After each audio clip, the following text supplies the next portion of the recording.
قیامت کی علامات صغریٰ اپنے عروج کی طرف بڑھتی جا رہی ہیں۔ انہی علامات میں بہت سے علماء کرام غزوہ ہند کا تذکرہ کرتے ہیں۔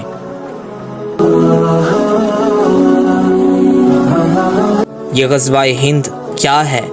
لڑی جا چکی ہے یا لڑنا باقی ہے؟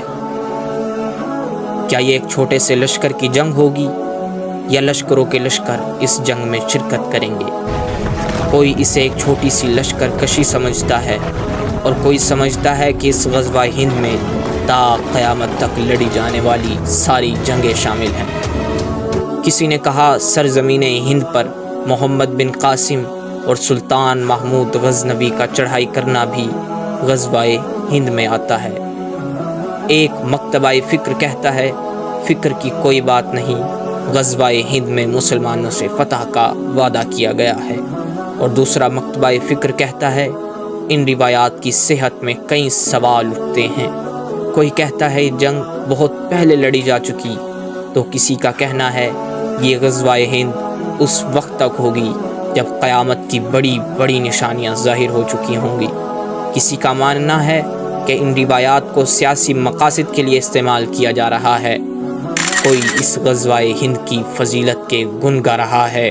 کچھ لوگ اس میں تاریخی مغالطے ڈھونڈتے ہیں اور کچھ لوگوں کا جذبہ جہاد انہیں کمر کسنے پر اکساتا ہے۔ غزوہ ہند کی فضیلت کیا ہے اور یہ کس کس کے درمیان لڑی جائے گی؟ اس بارے میں ہم کچھ عرصے سے مباحث کے طوفان اٹھتے دیکھتے ہیں۔ غزوہ ہند کی حقیقت کیا ہے اور اس میں کیا حکمت ہے؟ یہ جاننے کے لیے ہمیں پہلے ہندوستان کے بارے میں کچھ جاننا ہوگا، اور ہندوستان کی حقیقت جاننے سے پہلے ہمیں ہندو پنڈتوں کی پریشانی پر بھی غور کرنا ہوگا۔ ان پنڈتوں کو پریشانی ہے پاکستان نحوست کے دور سے نکل کر زہرہ کی مہاوشا میں داخل ہوگا، اور پاکستان تاریخ کے سب سے بہترین دور میں داخل ہوگا۔ یہی پنڈت شاید سارے ہندوستان میں پاکستان کے بارے میں کھلبلی مچا رہے ہیں۔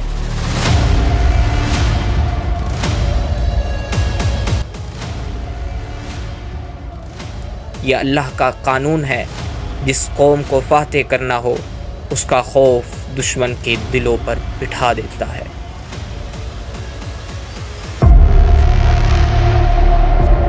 سرزمین ہندوستان دنیا کی سب سے بڑی جمہوری اور سیکولر قوت، جہاں ہزاروں زبانیں بولی جاتی ہیں۔ فلموں اور IPL سے دنیا کے کونے کونے میں پہنچنے والا انڈیا آج بھی توہم پرستی کے رسیوں میں جکڑا ہوا ہے۔ قدم قدم پر مدد کرنے والے اکٹھے کیے جا رہے ہیں۔ اسرائیل جس کی ساری دنیا مذمت کرتی ہے، بھارت اس کا ہمچولی بنا دکھائی دیتا ہے۔ وہ انڈیا جہاں 20 کروڑ سے زیادہ مسلمان بستے ہیں، لیکن مرکزی دھارے میں کہیں نظر نہیں آتے۔ اس رنگ برنگے ہندوستان کی تاریخ بہت قدیم ہے۔ مسلمان فاتحین صدیوں سے یہاں آتے رہے اور اپنا رنگ جماتے رہے۔ صحابہ کرام غزوات میں سرکار دو عالم صلی اللہ علیہ وسلم کی قیادت میں شرکت کا بے پناہ شوق اور جذبہ رکھتے تھے۔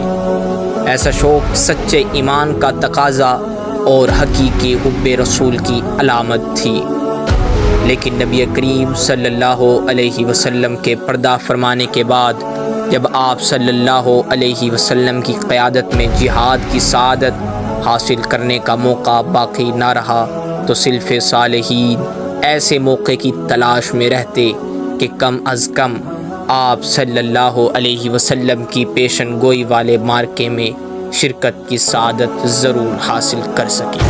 غزوہ ہند سے متعلق عام طور پر 5 احادیث پیش کی جاتی ہیں۔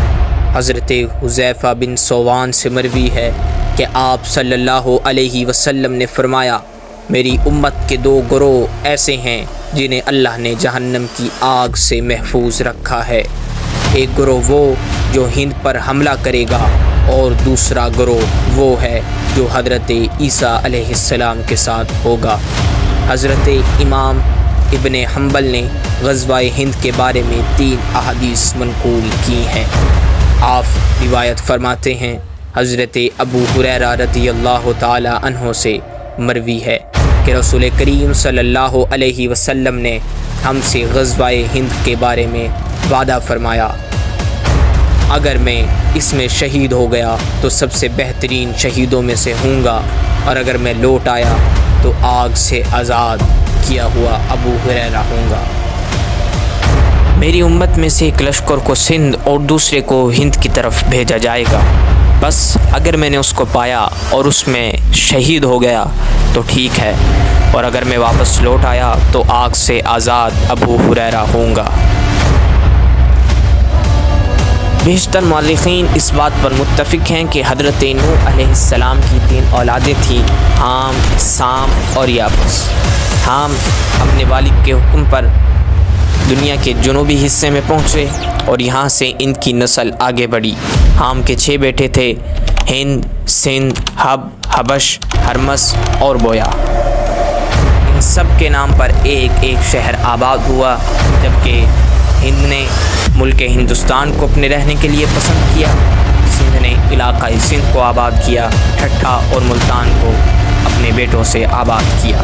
حضرت ابو ہریرہ رضی اللہ تعالی عنہ سے مروی ہے کہ ایک دن رسول اللہ صلی اللہ علیہ وسلم نے غزوہ ہند کا ذکر فرماتے ہوئے ارشاد فرمایا، ایک لشکر تمہارے لیے ضرور ہند پر حملہ کرے گا، اللہ تعالیٰ ان کو فتح عطا فرمائے گا، یہاں تک کہ وہ سندھ کے بادشاہوں کو زنجیروں میں جکڑ کر لائیں گے، اللہ تعالیٰ ان کے گناہوں کو معاف فرمائے گا، جب وہ واپس لوٹیں گے، جب ان کو لوٹنا ہوگا تو وہ حضرت عیسیٰ بن مریم کو شام میں پائیں گے۔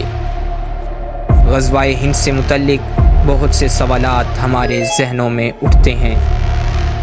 کیا اس غزوے میں لڑنے والا لشکر پاکستانی افواج ہوں گی، یا افغانستان سے آنے والا لشکر ہوگا، یا سعودیہ عرب سے اٹھنے والا لشکر، یا کوئی اور لشکر؟ کیا غزوہ ہند لڑی جا چکی ہے؟ کچھ افراد کا کہنا ہے کہ غزوہ ہند کی بشارت مکمل ہو چکی ہے اور اب غزوہ ہند پیش نہیں آئے گا۔ ان افراد کے نزدیک محمد بن قاسم کا ہند کو فتح کرنا اور ہند میں اسلامی حکومت قائم کرنا غزوہ ہند ہی ہے۔